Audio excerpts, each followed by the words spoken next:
Hi, my name is Bill Novomisle. I am the General Manager responsible for the Process and Technology Consulting Division at Quorum Legal, and I'm here to give a quick 5-minute talk on the 3 types of innovation in legal services.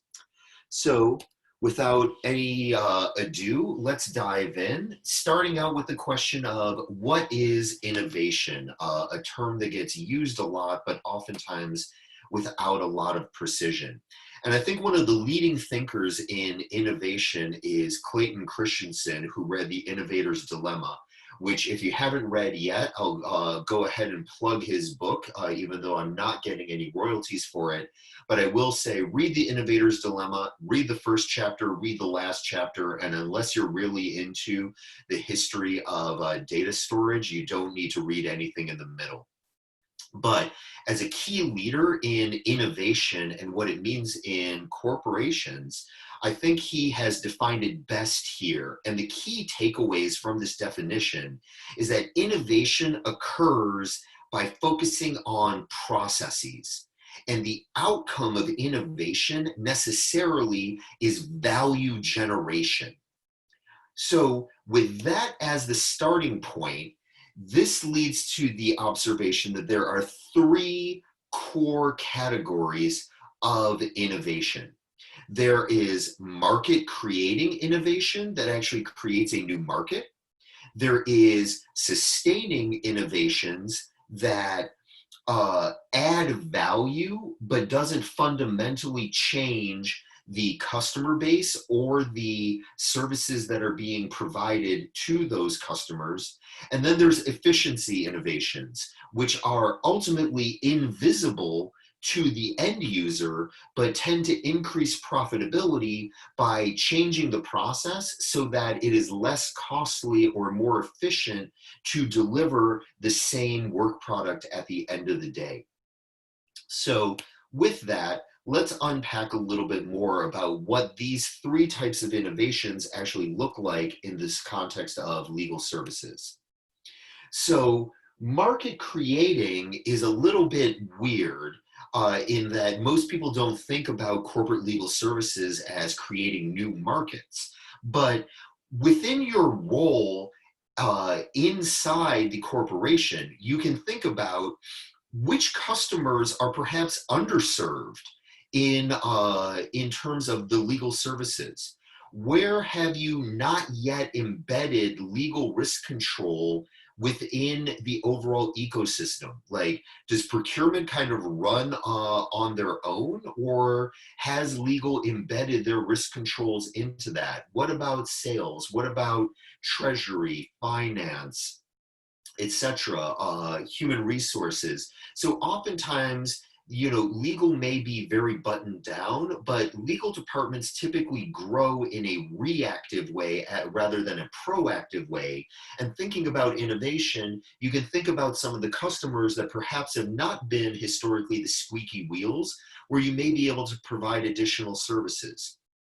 Another form of new market innovation in corporate legal services is thinking about channels and how you deliver legal advice. This is particularly true for the classical reactive legal department. Right now, we've all gotten very accustomed to a world that has chatbots and automation, and we go to a website and you can immediately start asking questions. Well, think about your users and the people that are enacting the business day to day. What are the platforms and the tools that they are using? And can you embed a chatbot or another way to deliver legal services to the front lines without having a lawyer there, or without them having to go to your classic static legal knowledge base or legal portal and search for things, where instead they can just ask a question, can I give this kind of discount? Can I take this person to this type of a restaurant? And embed legal knowledge in new innovative channels that are more accessible for the people that are actually doing the day-to-day operations of the business. Um, and then finally, you can think about new services. I think one of the things that lawyers do extraordinarily well is they provide a lot of counsel regarding obligations when they're going through the contracting process that they want the counterparties to live up to. The problem is, after that is done, nobody's monitoring compliance or checking on the counterparties. So some of the more innovative legal departments out there are actually developing tools to make sure that outside of their organization, folks that they've got agreements with in all sorts of avenues, from FCPA to human rights compliance to even just reps and warranties around commercial terms, make sure that they are complying, and to see if the legal department can be more proactive rather than a defensive side, but on the plaintiff side, or at least on the enforcement side, to make sure that the corporation is in fact getting the benefit of the bargain that they've asked for. Sustaining innovations are all about adding value to the existing tools right now. And I think here there's largely two buckets of tools. There's self-service tools, which if you're not already employing these, I would encourage most corporate legal departments to consider this. And the key with a self-service tool is you are embedding legal knowledge into the tool so that risk management ends up happening without legal having to get involved. And the key to a self-service tool is it needs to be structured. It needs to be simple enough for a non-legal user to use it. And the use case that you're applying it to needs to have a significant amount of repeatability, because there is some investment in setting up the self-service tool. So you don't want it to be something that is pretty low volume. You're really looking for your BAU operational work. And when you combine these three pieces, that's where you truly get velocity in the tool and in your business operations. The second major bucket to consider when you're thinking about sustaining innovations are risk management tools. And here, what you're looking for is one, fitness for purpose. So fitness for purpose is going to really mean where you're allowing a business to take on the risk themselves, understand the risks, but employ them themselves, and where you're actually going to want to be the department of no as the legal department and say these sorts of risks are beyond the pale. The second thing you're going to want in a risk management tool is some level of defensibility. So you don't need to get things perfect, but you need to have a process in place where if somebody comes in after the fact and says, well, how did this get through? You can explain the process that you went through. And even if it ends up being imperfect or risks that you were willing to accept materialized, you can explain how you ultimately got comfortable with the risks and what steps you took to mitigate the risks, even if they ultimately come to fruition. And then finally, in your risk management tool, you want to think about permeability. And permeability is a two-way street. So you want to both have legal knowledge permeate into the business operations, but you also want the business operations sense to flow back up into legal. And usually what I encourage folks to think about here is make sure that both sides are understanding of both the risks as well as the opportunities. Legal is trained to focus on risks. Business is focused to train on opportunities. But ultimately, you need both, and you need both working together, and you need each to permeate the other to inform the judgment of each other. When you combine all three of those things, that's where you get effective risk management. And from the purposes of a corporate legal department, if you can combine velocity and effectiveness, that is where you start creating value for your organization. Finally, for efficiency, I think for a corporate legal department, it's a pretty easy sell.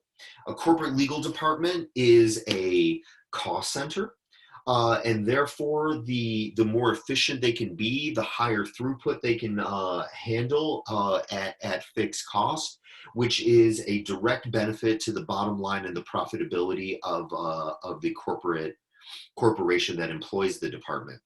So I would encourage folks to think about three aspects of efficiency in their corporate legal department. So one is, have you thought about your legal supply chain? It used to be that there was only in-house lawyers and external lawyers, but now the ecosystem has expanded to include new law companies as well as legal technology that can help facilitate a lot of these things. And thinking about this from a supply chain perspective, which procurement is uniquely well suited to do, can oftentimes really change the conversation in how corporate legal departments operate, because you start thinking about what is the real value proposition of each one of these players in the supply chain, and are we leveraging them to their highest value use? Second, you can think about efficiency in how you are ultimately getting to the solution. So you can use automation to generate legal advice, generate contracts, even generate easy answers, like in the chatbot example. You can use automation to help you review documents if the legal department is primarily responsible for processing and reviewing, and there's a lot of artificial intelligence tools out there that can help you do that. And you can also use automation to help in negotiations. So some of this is very simple and is not AI driven. And examples of this could be automating negotiation playbooks. So you've got your opening position, your fallback position, as well as your absolute dead stop position from your negotiation playbook, just automated into a tool, so legal doesn't need to be in there, or you don't need to worry about new hires or new business people not necessarily being familiar with it, because it's all locked in with guardrails. Or there are tools right now that use AI to help negotiate more sophisticated contracts, which are fairly expensive, but for the right use case may make sense for your legal department. And then finally, there's thinking about efficiency and the usability of the end product. Now, this isn't an area that I see a lot of issues with corporate legal departments, but it is a point worth considering, because your business people ultimately are looking for solutions. They're not looking for legal memos. So make sure that what your legal department is delivering and is putting out is a solution, and is a solution that is digestible and actionable from the perspective of the business people that you are providing. So where do you begin with all of this? I like to say there's three different views. So the top-down view is starting with a vision statement, or perhaps a purpose statement for your department, and using that as your lodestar to guide your innovation efforts. The bottom-up view is to think about where your department is perhaps underperforming. Where do people say you are perhaps a bottleneck, or you're too slow, or there's some frustration from the business side, and start with your pain points and build up from there in identifying your innovations and your wins. And then finally, you can always approach it from the side view, which is thinking about your corporate legal department as the combination of people, process, and technology, and really thinking about whether you have the right mix in terms of those three, as well as your overall supply chain, to deliver the legal advice and the risk management that your corporate legal department is there to provide. So with that, I hope that that's given you a little bit of food for thought and some inspiration for your innovation journey. If you have any questions for me, contact information is on this slide. Good luck, and thanks for listening.